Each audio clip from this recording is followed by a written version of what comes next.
When I first met Kathy, it felt like I had stumbled into something too good to be true. We clicked at a friend's backyard cookout, one of those casual Sunday afternoons where the grill smokes, laughter fills the air, and beer flows like water. She was articulate, graceful, had a confident smile that could melt ice, and honestly, I didn't think a woman like her would even look twice at someone like me. I was rough around the edges. Technical sales guy, work boots, and flannel shirts. But somehow we just worked. Our connection was instant, the chemistry undeniable. Within weeks, we were inseparable. Apartment hopping for movie nights, cheap tacos at 2 a.m., and long weekend drives out to the lake. It was real, raw, and passionate. After 18 months, we tied the knot, moved into a spacious apartment downtown, talked about kids, started saving for a home. It wasn't perfect, but it was ours. For the first 3 years, marriage felt like partnership. She had her career, an impressive one, moving fast up the corporate ladder, and I traveled often for my job. We coordinated schedules, made time for each other. I'd be gone 3 or 4 days, every 5 weeks, tops, and whenever I came home, I'd bring flowers, cook her favorite steak or lasagna, just to show I still cared. But somewhere around year 3, things changed. It was subtle at first. Kathy started arguing about small things, what we'd watch on TV, how I folded the laundry, why I asked about her being home late. I thought maybe stress was getting to her. She said work was more demanding, and to be fair, she was killing it professionally. But when I asked if she could pull back a bit, spend more time at home, her response was cold. "You travel all the time. Don't lecture me." That stung. I offered to take fewer business trips, to shift my focus more locally. She brushed it off like it didn't matter. The conversations turned circular, no conclusions, just the same loop. Me asking, her deflecting, both of us walking away more tired. What I didn't realize then was that I was already losing her. Looking back now, there were signs. Our physical intimacy had faded. She was glued to her work phone or locked away in the spare bedroom. Her home office, she called it. The long hugs were gone. The shared laughter, the eye contact during dinner, it had all dissolved into small talk and silence. Still, I didn't question her faithfulness. I thought, she's tired, she's working hard, maybe I'm not doing enough. I blamed myself. September rolled around and Kathy's late nights increased. Team meetings, networking events, just one drink with the new director, she'd say. One night turned into 3. I trusted her. I reminded myself she was professional, not someone who'd cross a line, but I'd be lying if I said I didn't feel a pit forming in my stomach. A quiet unease that whispered, something's off, and that whisper would soon become a roar I couldn't ignore. It was a Thursday evening in October 2017 when the first undeniable crack in my reality formed, and it started with something as mundane as grocery shopping. Kathy had asked me to help unload the car. She'd swung by the store after work, and I met her at the curb to grab a few bags. As I opened the rear door and reached across the seat, a glint of pink caught my eye beneath the front passenger seat. At first, I didn't register what it was, but then my fingers closed around soft fabric and lifted it up. A bra, her bra, not just any bra either. It was one of the lacy ones from a specific boutique she loved. I knew that because I had once surprised her with a matching set from there on our anniversary. She hadn't worn it in months. My mind spiraled. Why would it be under the seat of her car? My stomach turned, my heartbeat roared in my ears, but I shoved it back under the seat like I hadn't seen it at all. When I came back inside, bags in hand and heart in chaos, Kathy looked at me and paused. "You okay? You look like you've seen a ghost." I forced a smile. "Just tired," I lied. That night, while she took her usual long shower before heading out for drinks with coworkers, I sat at the dinner table alone, staring at the meal I had spent an hour preparing. Roasted chicken, mashed potatoes, wine, candles. I had even bought flowers. I wanted us to reconnect. She barely glanced at it. "Aw, babe, I'm sorry. I can't stay long. Just a quick snack before I go." It wasn't just the dismissal, it was the ease with which she said it, like I was a background extra in her life. She showered, got dressed in a black dress I hadn't seen in months, tight, low-cut, paired with heels, and sprayed perfume she only used on special occasions. Not for me. I stood there watching her with 1,000 questions and a heart that already knew the answer. I made this for us, I said quietly, gesturing to the dinner. I appreciate it, she said, applying her lipstick. But it's just work, you know? I'll make it up to you. She didn't. As she grabbed her purse, she looked at me sideways. Are you mad? No, I muttered. Just sad that we don't do anything together anymore. She rolled her eyes. God, you're acting like a child. I don't need this right now. When she walked out the door, I didn't just feel hurt. I felt invisible. Then something inside me snapped. I had a second phone, my work phone. I had left it in her car while she was in the shower, tucked under the seat where I found the bra, a tracker app. I didn't even fully plan it. It just happened. A desperate move from a desperate man. Now I sat alone in our apartment, refreshing the app every few minutes, watching the little dot move across the city map. 10 minutes later, it stopped at a bar across town, one she often mentioned but never invited me to. And that was when my heart made a decision before my brain could catch up. I grabbed my keys, got into my car, and started driving toward the truth, whatever it would cost me. I parked across the street from the bar, engine off, lights out, my breath fogging up the glass as I stared into the glowing windows of the place I never belonged. It was a trendy, low-lit bar, where young professionals laughed over overpriced cocktails, where Kathy always said she was networking, team building, doing what it takes to move up the ladder. I never thought I'd be the guy sitting alone in a car, tracking his wife. But there I was, heart in my throat, palms sweaty on the steering wheel, waiting. And then I saw her. She stepped out of the bar about 40 minutes after I arrived, her laughter sharp even from where I sat. Her posture was relaxed, too relaxed. She wasn't alone. A man followed her out. Tall, with that smug, polished confidence of someone who owned every room he entered. He placed a hand gently on the small of her back. She didn't flinch, didn't pull away. In fact, she leaned into him, and then he kissed her. Not a friendly peck, not some European cheek greeting. He kissed her like she was his, and she kissed him back. The air in my lungs turned to ice. My mouth went dry. I couldn't move. I watched them get into his black luxury sedan. I followed. Like some cliché in a late-night drama, I drove 10 minutes behind them, headlights off, staying 2 cars back. They pulled into the parking lot of a hotel, one of those discreet business ones, not flashy, just convenient. I didn't need to see more, but I did. They exited the car, hand in hand, her head tilted up at him, his arm wrapped around her waist. They disappeared into the front entrance, and I sat there. Broken. A man completely hollowed out by a single truth. She was cheating. There was no more denying it. I slammed my fists into the steering wheel, not in rage, though God knows that came later, but in disbelief, in grief, in some desperate hope that I could pound the pain out of me, knock it loose. I couldn't cry. Not yet. The numbness was too strong. I just drove. I didn't go home. I couldn't. I drove 30 miles out of town until I found a dusty roadside tavern, the kind with a neon beer sign and old wooden stools. I sat at the bar, ordered a whiskey, and tried not to fall apart. The bartender, a woman maybe in her 50s with kind eyes and a low, gravelly voice, looked at me and said, "Rough night, sweetheart?" "You could say that," I said, voice cracking. A man slid onto the stool next to me. He wore a flannel shirt and had a face like someone who knew hard times. "Want to talk about it?" he asked. And for some reason, I did. I told him everything, meeting Kathy, the long hours, the fights, the bra, the kiss in the parking lot, the hotel. He just nodded. "Brother," he said, "that pain in your chest? It's going to stay for a while, but what you do next, that's what defines you." His name was Rye. We talked for hours. He told me he had land up in the hills and a trailer I could stay in if I needed to get away. "Sometimes," he said, "you gotta leave the wreckage behind to save yourself." I didn't know it then, but meeting Rye would change everything.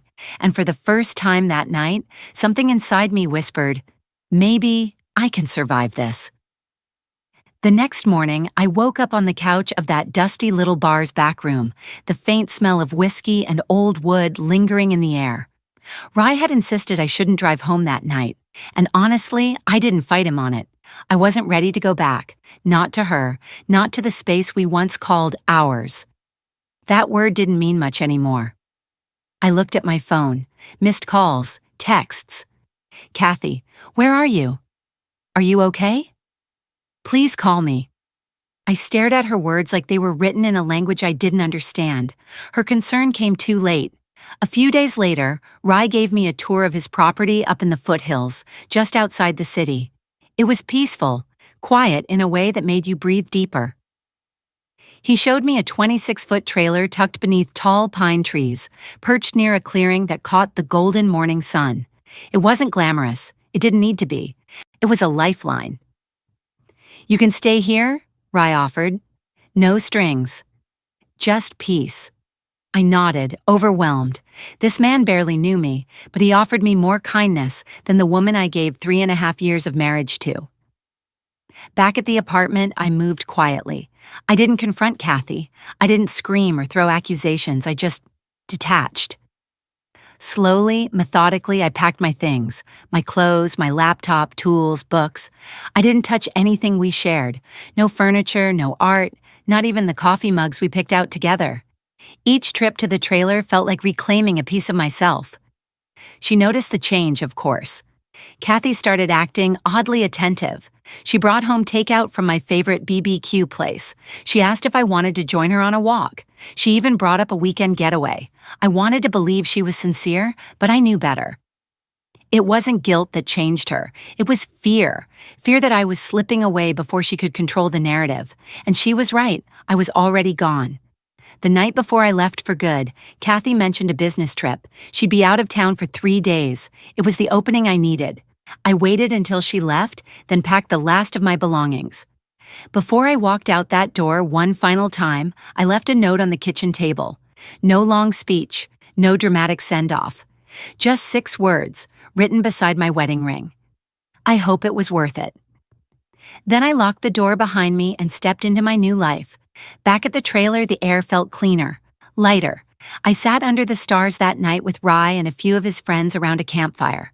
We didn't talk about pain or betrayal. We talked about hiking trails, old songs, and the best fishing spots in the county. And for the first time in months, I laughed. Not the fake kind you give at the end of a forced conversation, but the real kind, the kind that comes from somewhere deep. I wasn't healed, not yet, but I was free. The days following my quiet departure passed like a dream I couldn't quite wake up from. I was finally out, finally free from the marriage that had slowly bled me dry. But the absence of confrontation didn't mean the absence of pain.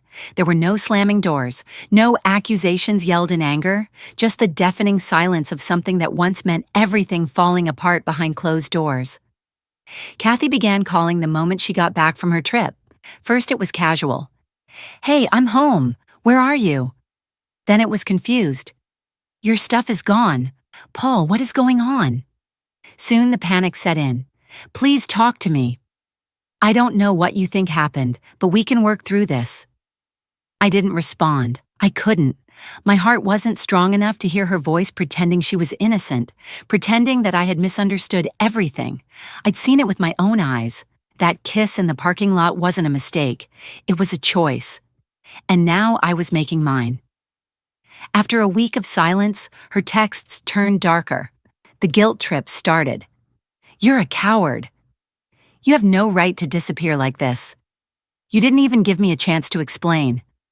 But she had a chance. Dozens of them, actually. Every time I asked if something was wrong. Every night I cooked dinner and she rushed out to work drinks. Every morning I woke up alone while she slept in the guest room, claiming she was too tired. I thought about responding. I even typed out a few messages, but I'd stare at my phone and feel that knot in my chest tighten again. I wasn't healing. I was reliving. Then came the apology. "I'm sorry things got out of hand. It wasn't what it looked like." She admitted there had been someone else, but said it was just a mistake.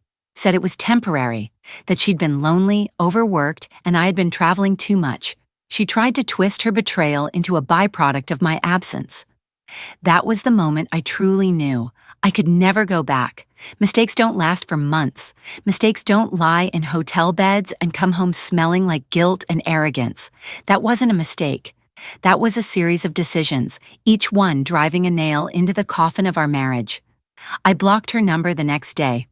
Rye and I spent that weekend hauling the trailer deeper into the hills, onto a quiet patch of land near a ridge where the sunsets painted the whole sky in gold and fire. He hooked up water and power, helped me plant a few herbs in little wooden boxes. We grilled steaks, talked about nothing, and laughed until we lost our breath. It didn't fix the pain, but it gave me something to focus on, something real. I started running again, early mornings along a dirt trail that smelled like pine and earth. I chopped wood, read books. I even fixed up the trailer, sanding cabinets and replacing the old faucet. Each little task was a brick in the foundation of a new life. And then one evening I got a letter. Handwritten, from Kathy. It was a last-ditch attempt to win me back. She said she was miserable. That karma had hit her like a freight train. Her affair partner dumped her, work turned against her, and she finally understood what she lost. She wanted to start over, but I didn't. I folded the letter, placed it in a box with a few old photos, and shoved it into the back of a cabinet. That chapter of my life was closed, and for the first time in a long time, I didn't feel broken. I felt whole. A few quiet months passed. I settled into the rhythm of mountain life. Early runs, late-night bonfires, the quiet hum of crickets filling the silence that once echoed with doubt. My heart, though scarred, had stopped bleeding. For once, I was breathing not just to survive, but to live. Then came the unexpected. It was a crisp Saturday morning in late October. The air had that bite that tells you winter's creeping in. I drove into town for groceries and stopped by my favorite coffee shop, a small, cozy place where the barista always remembered my order and no one asked too many questions. I was reviewing some work emails on my laptop, sipping black coffee when I heard it. "Paul?" The voice hit me like a freight train. I looked up. Across the street, framed by the morning light, was Kathy, my ex-wife. Her hand raised in a small wave, her eyes filled with something I couldn't quite name. Hope? Desperation? Regret? I froze. Every muscle in my body went stiff. My instincts screamed at me to walk away, just leave. But something kept me there. Maybe it was closure. Maybe curiosity. Maybe I just needed to hear her say it to my face. She approached cautiously, almost reverently, like I might vanish if she moved too fast. She looked, different. A little thinner, more tired, but still put together. Always had that polished look, even when everything inside was falling apart. "I've been trying to find you," she said quietly, almost like an apology. "Can we talk?" I didn't answer, just gave a slow nod and motioned to a bench near the coffee shop's patio. I made sure we were in public. I wasn't giving her any more private space in my life than necessary. We sat. For a long moment, neither of us spoke. "You look good," she finally said, eyes lingering on the beard I'd grown, the worn flannel I wore like armor. I shrugged. "Life on the mountain suits me." She looked down at her hands, twisting a ring she no longer wore. "I messed up, Paul, I know that. I came to tell you that I'm sorry. For real this time." "You already did, in letters, in texts. None of it changed anything." She nodded, eyes glassy. "I just thought, maybe if you saw me, if you looked me in the eyes, you'd see how sorry I am." I stared at her. This woman who had once been everything. My world, my wife, my best friend. Now just someone I used to know. "You hurt me," I said simply. "You hurt us. You didn't just cheat. You broke everything we built. You lit it on fire and walked away." She winced. "I know, and I regret it every day. After you left, everything fell apart. The guy, he bailed. My job got toxic. I quit. My family sided with him. I lost everything. And now you want to come back? After all that?" She shook her head slowly. "I don't expect anything. I just wanted you to know. I remember who we were, and I'll never stop regretting what I did." Silence settled between us again. Not hostile, just final. "You said what you came to say." I said after a while, standing. She stood too, hesitant. Would you ever consider just grabbing dinner sometime? As friends? I looked at her, really looked. For a flicker of a second, I remembered the woman I married. But that woman was gone. And so was the man I was back then. No, Kathy, I'm not that man anymore, and you're not that woman. Her shoulders slumped. A tear slid down her cheek, but she didn't stop it. I understand. I gave a small nod, turned, and walked away. I didn't look back. That night, back in my trailer, I lit a small fire in the pit behind the cabin. As the stars blinked into view overhead, I felt something shift inside me. Not grief, not anger, just peace. The days after seeing Kathy again felt like walking barefoot over broken glass. Each step necessary, but painful just the same. I didn't regret how I handled it. I didn't scream. I didn't fall apart. I gave her the truth. But peace, as it turns out, isn't a switch you flip. It's more like a slow unraveling of the knots inside you. And some knots take longer to loosen than others. A week passed, then two. One chilly morning in mid-November, I stepped outside my trailer to a sky painted in soft grays. A gust of mountain wind carried the scent of pine and frost. I had a routine now, stretching, jogging 2 miles down the gravel trail, then coffee from my tiny French press on the porch. But something was different that morning. Tucked under a rock on my steps was an envelope. My name, Paul, was scrawled in a handwriting I knew too well. It was from Kathy. I hesitated, my fingers hovering over the edge, heart ticking a little faster. Part of me wanted to toss it straight into the fire pit, but the part of me that still ached for closure needed to read it. So I did. It wasn't long, just a page, but it was raw, messy, honest in a way I hadn't seen from her in years. She didn't ask for forgiveness this time. She didn't beg for another chance. Instead, she talked about guilt, about waking up every morning with a pit in her stomach, about walking past our favorite diner and not being able to step inside, about hearing a Fleetwood Mac song on the radio and having to pull over because she couldn't breathe. She wrote about how she remembered the little things, how I'd always warmed her car in the winter, how I'd leave notes in her lunch during her first year at the firm, how we'd dream about building a cabin together in the mountains. And then she wrote, "You were my peace before I even knew I needed peace." I folded the letter slowly and sat there, staring at the trees. It didn't change anything, but it cracked something open. That night I wrote back, not out of hope for reconciliation, but because I needed her to know that I was healing and that she could too. I told her the truth, that I no longer hated her, that I hoped she'd rebuild her life somewhere far from the shadows of our past, that love doesn't always end in flames. Sometimes it just dies quietly in the cold. I didn't put a return address, just left it at the coffee shop where she'd seen me last. A week later, the holidays started rolling in. Towns around here go all out. Twinkling lights, pine wreaths, cinnamon-scented everything. I volunteered with a local group that delivered meals to older residents who couldn't travel. It gave me something to focus on, something that reminded me I still had something to offer. One morning, while loading a box of groceries into my truck, a voice behind me said, "Need a hand?" I turned around. Her name was Ellie. She had that no-nonsense warmth, red knit hat, freckles, jeans with worn knees. Said she just moved into town helping care for her aunt. We talked, laughed, nothing flirty, just easy, real. We saw each other again the next day, then the day after that, and for the first time in what felt like forever, I didn't feel like a broken man holding on to the past. I felt like a man who could build something new. By late fall, the mountains were dusted with early snow, and the air had that sharp, clean stillness that only winter could bring. Paul stood outside his trailer, a mug of black coffee warming his hands, watching the clouds roll slowly across the sky. It had been almost 2 years since he left Kathy, and for the first time in what felt like forever, he could say he was truly at peace.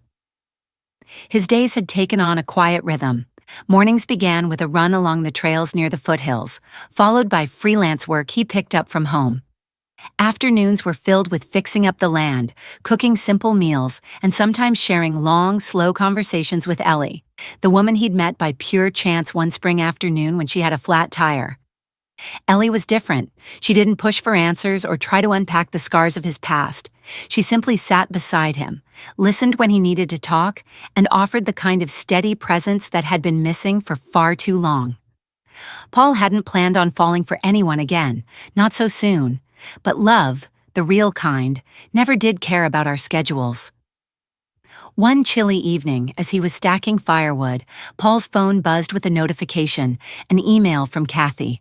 He hadn't heard from her in nearly 6 months. He debated ignoring it. But curiosity, or perhaps closure, won out. The subject line read, "I won't bother you again." The message was short.